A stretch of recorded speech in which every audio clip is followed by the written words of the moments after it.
Well, it is the end of another day. I'm out here in the garage, enjoying a cigar, and just want to thank you for joining me. If you are not already subscribed to the channel, please consider subscribing. I really do appreciate it. It helps me out a lot.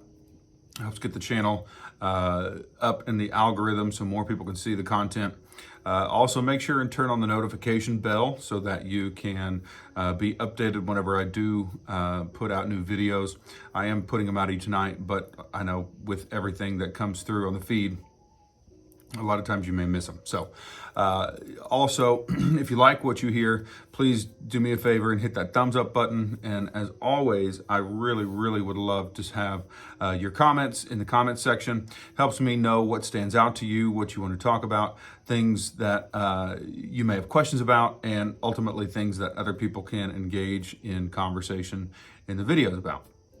So tonight I wanted to do something a little different. I guess all of them are different because it's not really a set format yet. But I wanted to talk a little bit about something that I have learned about myself through counseling.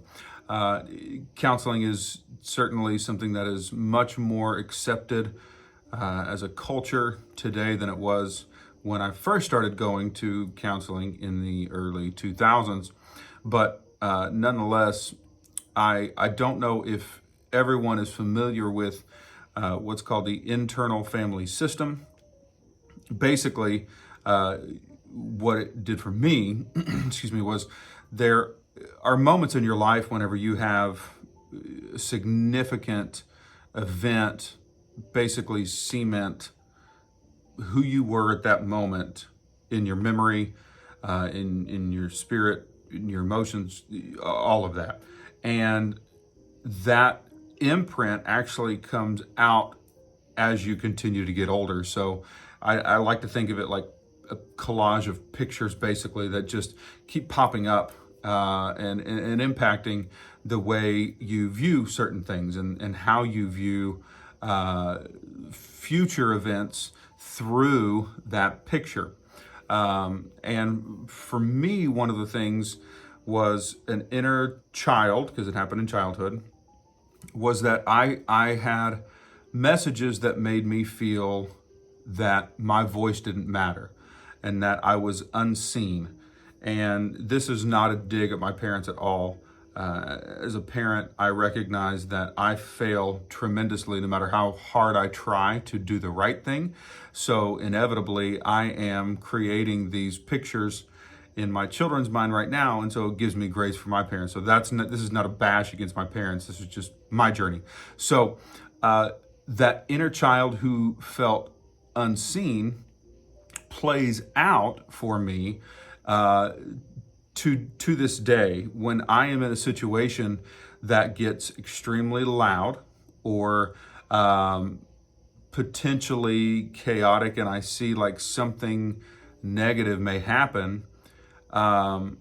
Before I went through this counseling and recognized this, I would get really loud and come across as very aggressive. And I didn't necessarily know why. Specifically with my children, I would do this. They would be playing and I would see somebody get close to being hurt. And that inner child in me would start standing up and screaming, so to speak, in my being, and and communicate like warning, danger, something's getting ready to happen. And so I would rush into a situation and make it more chaotic because of how fervently I would be screaming, stop, somebody's gonna get hurt, stop, everybody stop. And everybody in the situation, the adults who were there, would look at me kind of wondering why I'm freaking out so much. My kids would look at me like, we're just playing, Dad, what the heck is wrong with you? And I could never explain it. I didn't know why. I didn't have anything rational that I could say would justify that type of energy and excitement stepping into the situation. And then, like I said, through counseling, I started to recognize that was because that younger version of myself, the picture, whatever you want to put it, would see a situation and immediately think as a child, that something bad's going to happen. Something bad happened to me. I was hurt. I didn't have needs met, an emotional need met as a child. And so that child is projecting onto this current situation, whichever one is happening, that danger is getting ready to happen. The world is going to fall apart. Somebody's going to get hurt. And so I would in turn react. So through that counseling, what I have started to recognize and do is when I feel that, because that feeling's still there. I don't think it's ever going to go away because it's just part of who I am.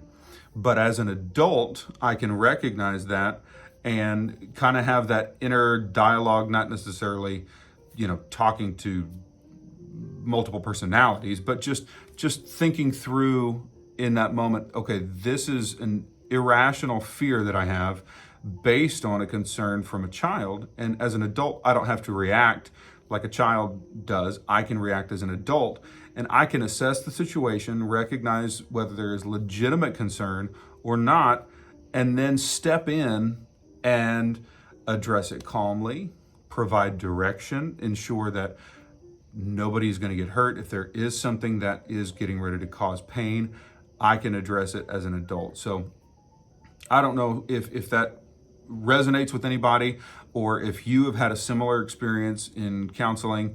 I would love to hear about something that you may have had a revelation about that has helped you in your journey as an adult, as a man.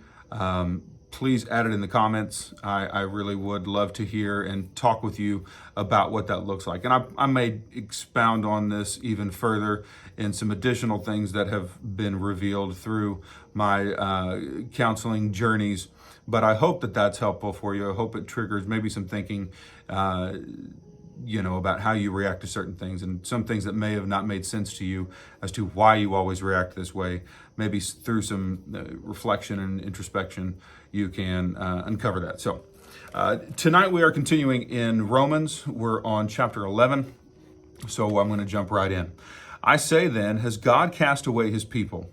Certainly not. For I also am an Israelite, of the seed of Abraham, of the tribe of Benjamin. God has not cast away his people whom he foreknew. Or do you not know what the scripture says of Elijah, how he pleads with God against Israel, saying, Lord, they have killed your prophets and torn down your altars, and I alone am left, and they seek my life. But what does the divine response say to him? I have reserved for myself 7,000 men who have not bowed the knee to Baal. Even so, then at this present time there is a remnant according to the election of grace. And if by grace, then it is no longer of works, otherwise grace is no longer grace. But if it is of works, it is no longer grace, otherwise work is no longer work. What then? Israel has not obtained what it seeks, but the elect have obtained it, and the rest were blinded. Just as it is written, God has given them a spirit of stupor, eyes that they should not see, and ears that they should not hear, to this very day. And David says, let their table become a snare and a trap, a stumbling block and a recompense to them. Let their eyes be darkened so that they do not see, and bow down their back always. I say then, have they stumbled that they should fall? Certainly not. But through their fall, to provoke them to jealousy, salvation has come to the Gentiles. Now if their fall is riches for the world, and their failure riches for the Gentiles, how much more their fullness? For I speak to you Gentiles, inasmuch as I am an apostle to the Gentiles, I magnify my ministry, if by any means I may provoke to jealousy those who are of my flesh, and save some of them. For if their being cast away is the reconciling of the world, what will their acceptance be but life from the dead? For if the first fruit is holy, the lump is also holy. And if the root is holy, so are the branches. And if some of the branches were broken off, and you, being a wild olive tree, were grafted in among them, and with them became a partaker of the root and fatness of the olive tree, do not boast against the branches. But if you do boast, remember that you do not support the root, but the root supports you. You will say then, branches were broken off that I might be grafted in. Well said. Because of unbelief they were broken off, and you stand by faith. Do not be haughty, but fear. For if God did not spare the natural branches, he may not spare you either. Therefore, consider the goodness and severity of God on those who fell severity, but towards you goodness, if you continue in his goodness. Otherwise, you also will be cut off. And they also, if they do not continue in unbelief, will be grafted in, for God is able to graft them in again. For if you were cut off of the olive tree, which is wild by nature, and were grafted contrary to nature into a cultivated olive tree, how much more will these who are natural branches be grafted into their own olive tree?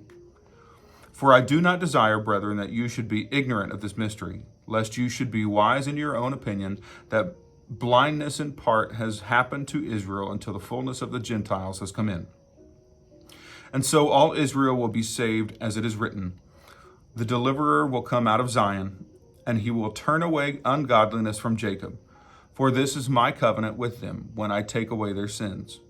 Concerning the gospel, they are enemies for your sake, but concerning the election, they are beloved for the sake of the fathers. For the gifts and the calling of God are irrevocable. For as you were once disobedient to God, yet now have you obtained mercy through their disobedience. Even so, these also have now been disobedient, that through the mercy shown you, they also may obtain mercy. For God has committed them all to disobedience, that he might have mercy on all. Oh, the depth of the riches both of the wisdom and knowledge of God! How unsearchable are his judgments, and his ways past finding out. For who has known the mind of the Lord? Or who has become his counselor? Or who has first given to him, and it shall be repaid to him? For of him, and through him, and to him are all things, to whom be glory forever. Amen. Well, thank you again for joining me. I hope that you got something out of this. Again, if you are in the Lebanon area and would like to join me, I would love to have you. Please come share a cigar with me, and let's change the world.